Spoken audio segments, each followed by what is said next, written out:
On the workbench today we have this DSO Shell Oscilloscope kit from eBay. It's made by JYE Tech, a very popular kit that's available. So I thought I'd make a quick video just to give you a quick overview and show you just what's involved in building this kit. I don't actually own an oscilloscope, so I thought, well, it's time to upgrade from multimeter level electronics enthusiast to oscilloscope level. So this is my first sort of foot in the door. So let's go ahead and open this kit.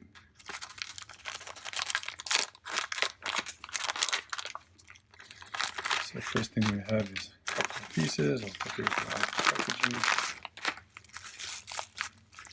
So starting here on the right, we've got the shell. Just comes in 3 separate pieces, and then just a bag of all the components that I need to solder. Now the first thing I notice right off the bat is that I've seen this thing in a couple of videos on YouTube, and I'm just amazed now when I see it for real how small this thing actually is. I mean, some of those guys must really have absolutely tiny hands. I mean, I have regular sized hands, I would think, and this thing is just small. I mean, it's almost like original iPod small. I mean, here's a cassette tape for reference. I guess some of the younger viewers on YouTube have no idea what a cassette is, but many of you will do, and you can see here it's slightly wider and not quite as tall. I mean, this thing is super tiny. It comes with some little bit cheap but very nice sort of test leads included, and you can see a regular BNC connector, which is nice. So I'm going to move that out of the way and see what else we have here. Here are the components that we're going to solder. What is interesting here is that basically what they've done, from my understanding, is that some of the hard bits, like all the SMD components, are already soldered, and they just give you a couple of odds and ends to do here: resistors, capacitors, and then a few other connectors. Right, well, let's get onto the boards themselves and move this out of the way. This is packaged. Interesting, notice how these are already cut. I didn't open these before, and these seem to have been, someone seems to have been in this kit before, which is amazing, but I only just opened this for the very first time now on camera, the way I got it. There we go, 3 pieces there. Alright, so here's the one board. You can see there's 2 versions of this kit, one that comes without the SMD components installed. This one already has them on. So you can see all that's left is for me to just pop in the remaining through-hole components, and then this kit is built. There's my LCD screen. So on this board, you can see this is already connected for me, which is very nice.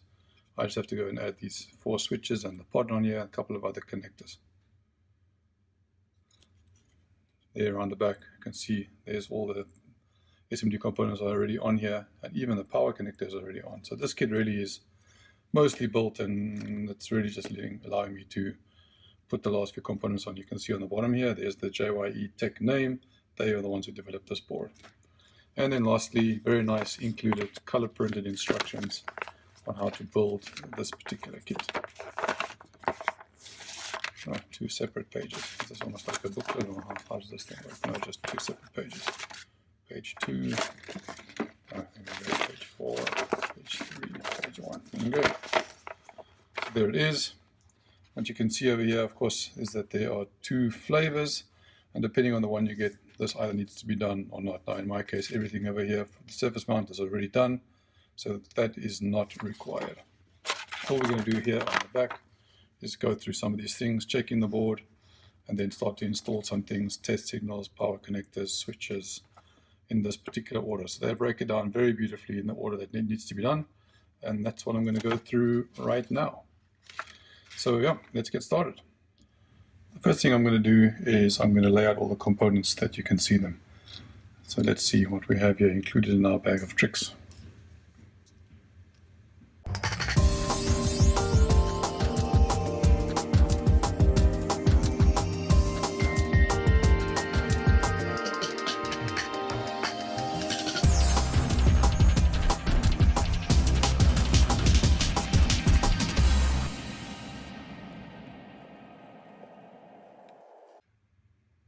And that's everything that's included in the kit. So you can see over here a bunch of resistors, a few capacitors, some switches, a pod, some of these surface mount, some of these pin-out headers. There's the 2 boards. I've got the main board off camera, some capacitors, the screws, and that's all that it entails. Right, I'm going to put this all aside and let's start building it.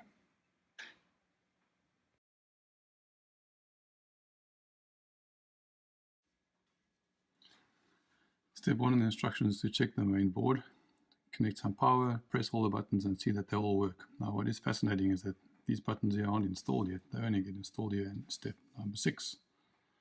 And then basically put a test terminal on, power connector which is optional, some switches, some pin headers, the aforementioned switches, and then after the testing is done at the end you remove this resistor, because they say over here this resistor is used so that the main board can be tested without the switch, which is fascinating. So I guess I'm going to shuffle this around. So I'll do the switches first, test the main board, and then thereafter continue on with the rest. Right, so here's the main board that we're going to, and the 4 switches that we need to solder on here first. What I will do though is I see that this screen over here is connected and is flapping about, and I'm scared this is going to get damaged throughout this build cycle. So what I'm going to temporarily do, take a bit of blue painter's tape, and I'm just going to actually tape this screen, attach it to this board over here. There we go. And that should stop that thing flapping around, and it should be just a little bit more secure. In fact, maybe I'll do both sides. Just give this thing a little bit of temporary reinforcement. There we go. Do around here as well. That might get in the way later on, we'll see. But for now, that feels like it's going to be a lot easier. Right, so I'm going to fit the 4 switches right now and solder them into place.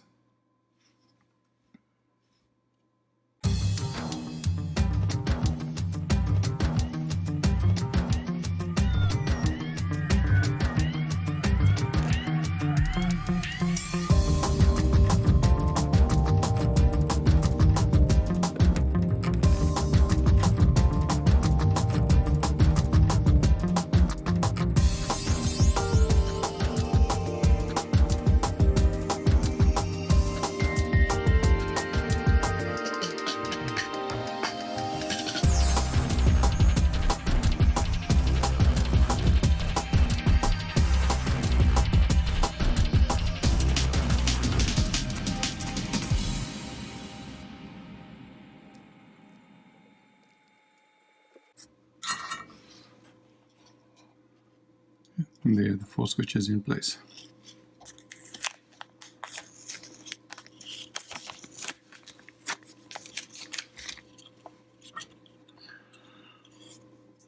Right. This board is now ready to test, and I guess I've just put this tape on and now I'm going to have to remove some of it again.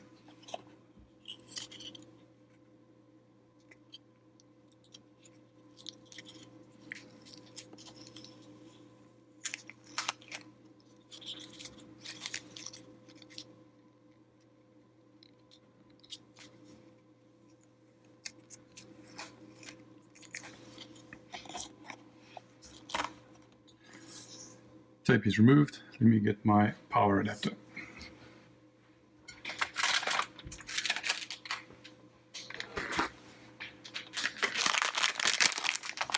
So for this we need 9 volts, but the important thing is that we need 9 volts with center positive power. So if you look at this little diagram, this wasn't often clear, and if you look at the instructions you can see there that middle dot is positive with 9 volt output. That's what this board requires. So very cheap to get on eBay, but just make sure you don't get the center negative, which is more oftenly used in music pedals as an example, like the other one actually that I'm using right here as a stand. So I've got them both, but the one we need is center positive. Alright, so let's take this and apply some power to this board. There the board boots for the very first time. DSO Shell. Great. And we seem to get some kind of a signal. First button does something, second button does something, third button does something, fourth button does something. Great, so all the buttons seem to be working fine. So I guess this baseboard is working. Wonderful, that means we can continue building.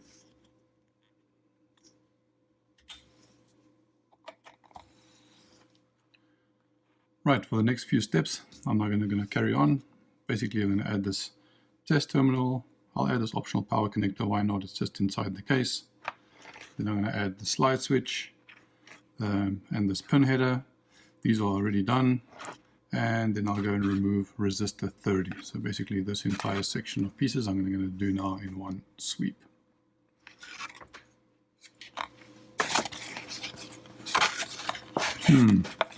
One small nuance here. If I look cautiously at this picture, it does seem that this test terminal is soldered, I don't know if you can see that, underneath. So that's important. If I get that wrong, it's probably not going to fit into the case. So definitely do not solder it on the screen side, but actually underneath on this side. Now this doesn't really make it very clear, but that must be how it works. All right, let me do it.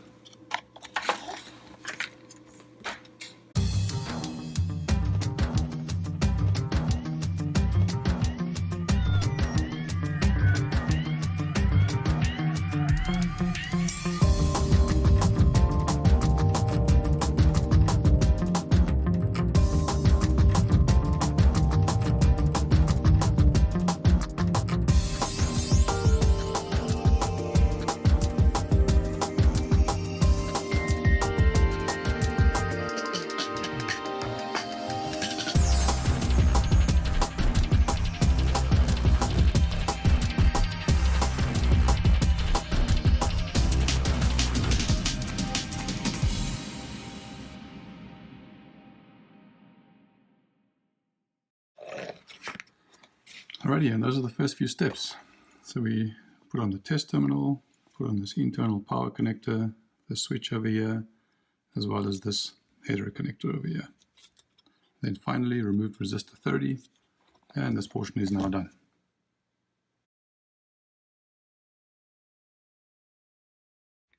Alright, the next step in the assembly are all of these resistors. Now you can see over here we have to do them in a certain specific order, right the way through, and they have each of their resistance rating, and they say always meter those values before soldering. So to make life easy, what I'm going to do is I'm going to go and check all of these resistors now, and then just sort them from left to right here on my workbench in this order over here, so I can easily then solder them without having to make too much fuss. So let's do it.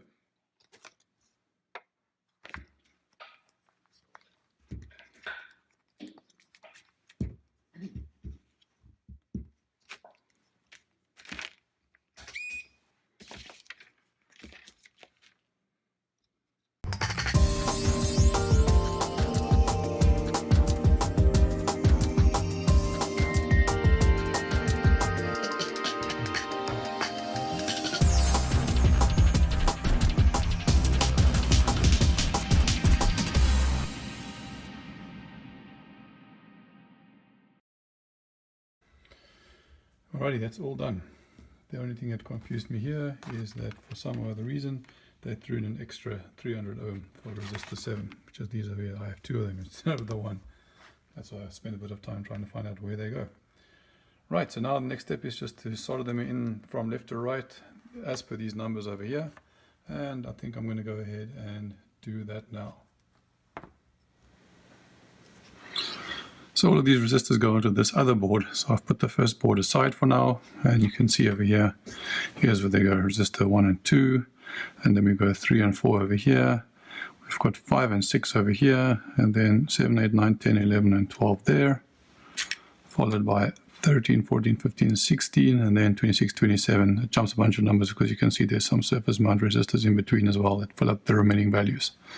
Right, so I'm going to place all of these on the board first, and then once that's done, then I'll go ahead and solder it.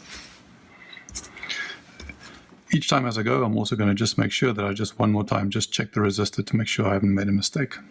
All right, so let's do it.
Alright, and with that, all of the resistors have been soldered to this board.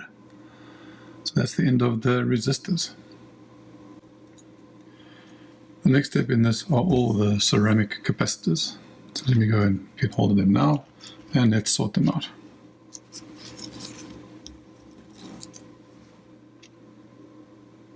So we've got two 121, so it's probably the 120 picofarads. This one says 104 on it, which I'm going to have to test because which is not anything in the spec. I've got it says 331 here, which is the 330 picofarad, and this one just has a blur on it, which I can't read either. So this 104, could be the 0.1 microfarad, and this one could be the 1 picofarad, but I'm going to go and test these so we can figure out what they are. It's time to bring out the capacitor tester. Let's see what these bloody things are.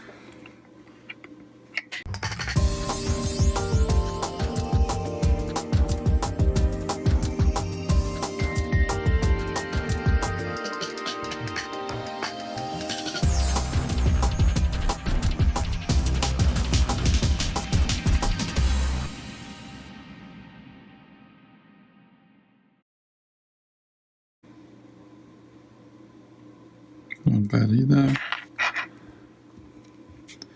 So then my process elimination, this must be the 1 pico, but I can only measure to 200, so we should be good. 1 pico is like basically nothing. So we're still getting our 2.6 instead of 1. Now it's a little bit up there. Jeez, that's so tiny. 1 freaking pico. Alrighty, so we know which is which. Put this thing away. Time to solder them on the board. Now, being ceramic capacitors, it doesn't matter which way around they go. So they just need to go onto the board in positions C1, C2, C4, C6, and C7. So C1 is there, C4 seems to be there, C2 we'll do later, 7 I found here, 6, 3, 5, 6 is over here, 6 and 7, 1 and 4. Alright, that's it. Well, let's do it.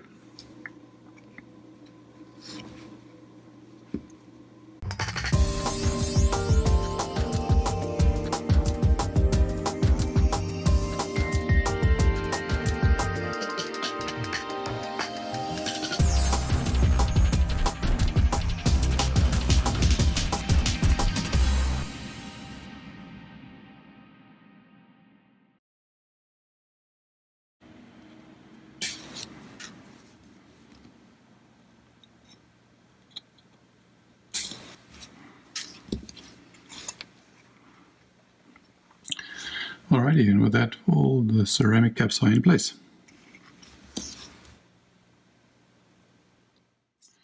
Next thing to do is to install these two capacitor trimmers in positions C3 and C5, and to install the other slide switch position SW1. So I'll go and do that now.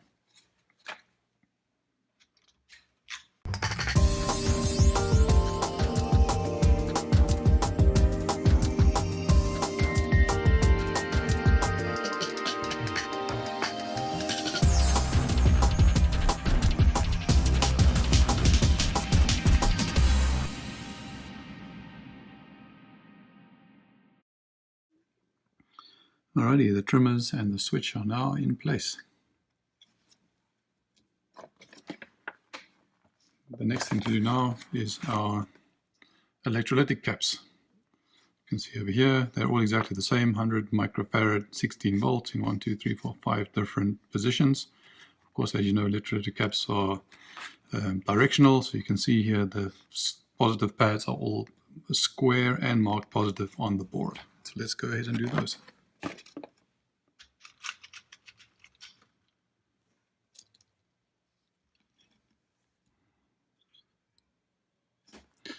And of course, the positive is either the longer lead, or you can see here the negative is very clearly marked on electrolytic caps with this white stripe over here and the little minus symbol. So can't miss it. But don't get these wrong ever.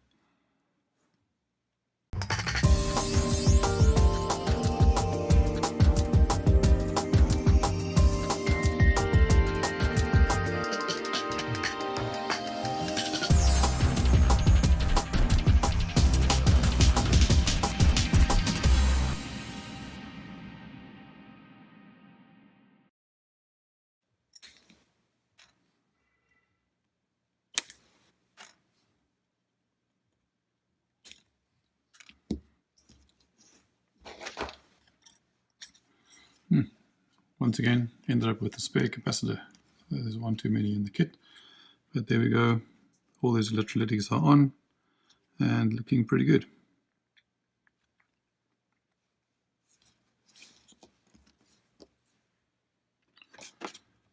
The next step is to put on this BNC connector. They kindly warn us that the thicker pins need to heat up longer to get a good soldering result. So let's do that now.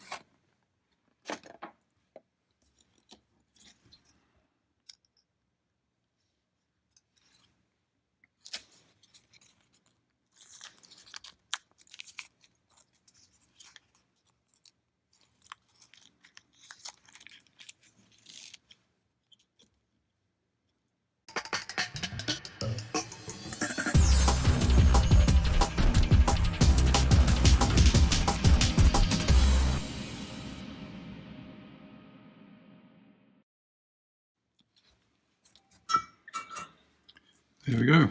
Now that's all done as well. Very nice. The last step is to solder on these two pin headers. These are the two 2x5s. So let me do that now.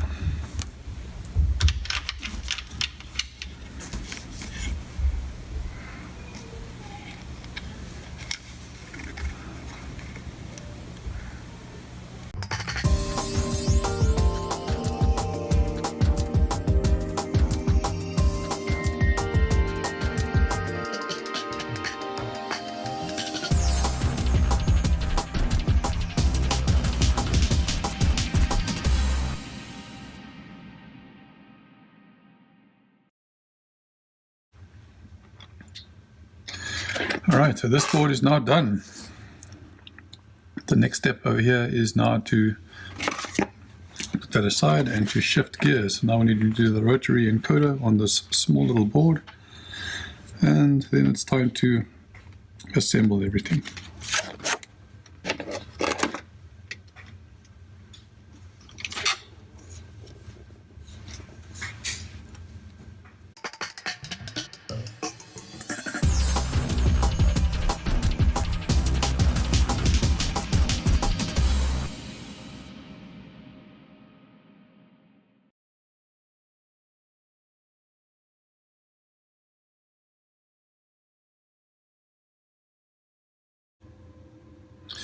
Now it's time to start assembling.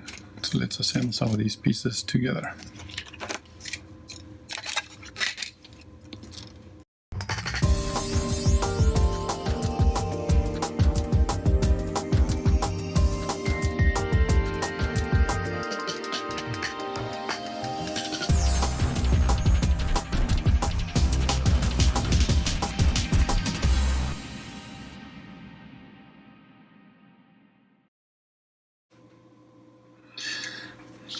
Alright, that was a little bit fiddly. You can see over here on the side that mine has a little bit of a bend to this plastic, which I'm going to try and see if I can rectify, or maybe it pulls itself straight when it goes together, but it definitely seems to be having a little bit of a bend here, a bit warped.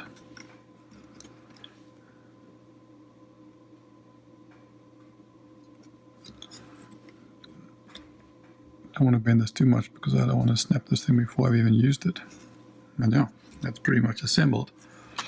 Now it's time to vary some voltages.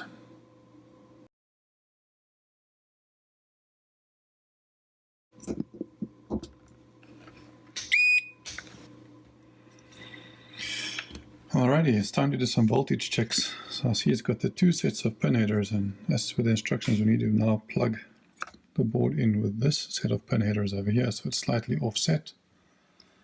And We apply the ground as I show over here at this left corner, and then we've got to go and measure a whole bunch of voltages. So let's do that now. Here's my ground lead. Just going to clip onto D ground.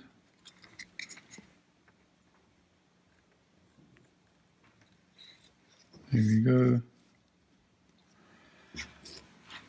Then I'm going to apply some input power.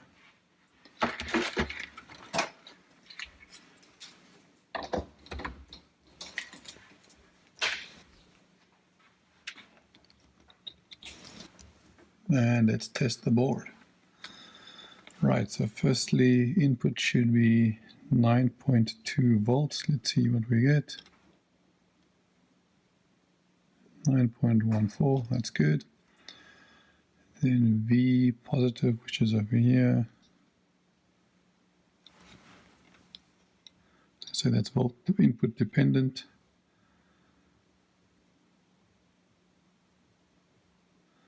Let's set the couple switch to the ground position. I think I missed a step. Here's the couple switch. There we go. Put that to ground.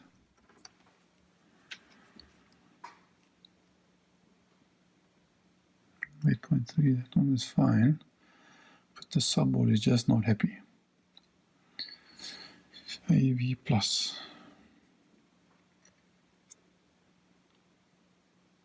There we go. 6.93, 6.7, close enough. V minus. Minus 7.8, close enough. 6.2. This is 5.5, that's a little up there. 1.5 volt. Minus, yep, that one's very close.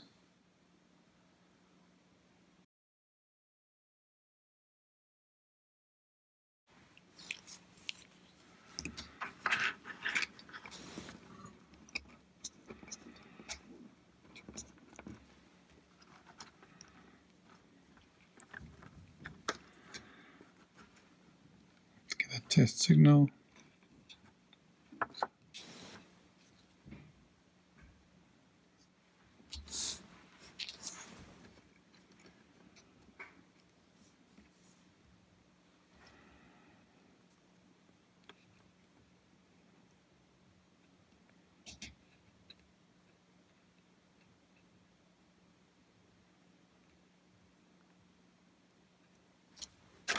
Okay, there we go.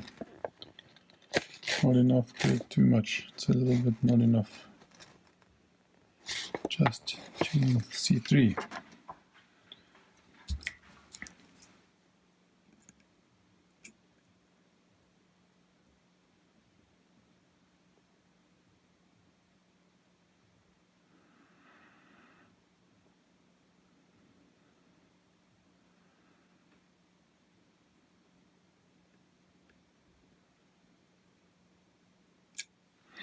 That's looking good. Okay. Then change amplitude.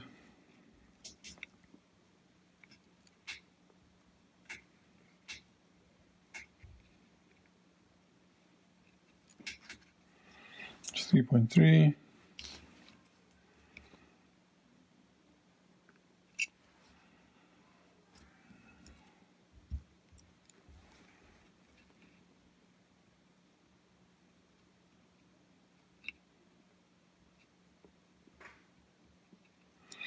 One volt, then change C5.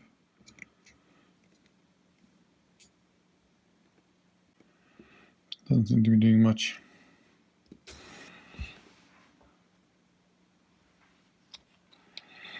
It looks pretty good. I think that is pretty much that. I think it's time to assemble.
It's definitely a little bit offset.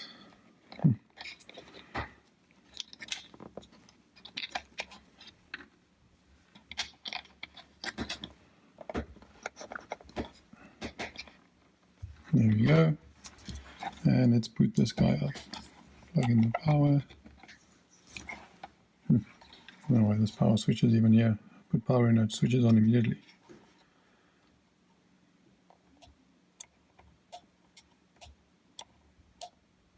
That's interesting. This power switch does absolutely nothing.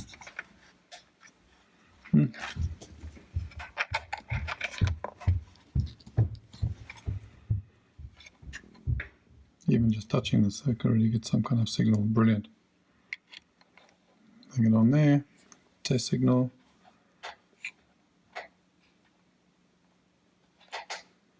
.3, 0.1 volt. So voltage per division. This thing is absolutely brilliant. I couldn't be happier. Right, let's find some things to test off of it.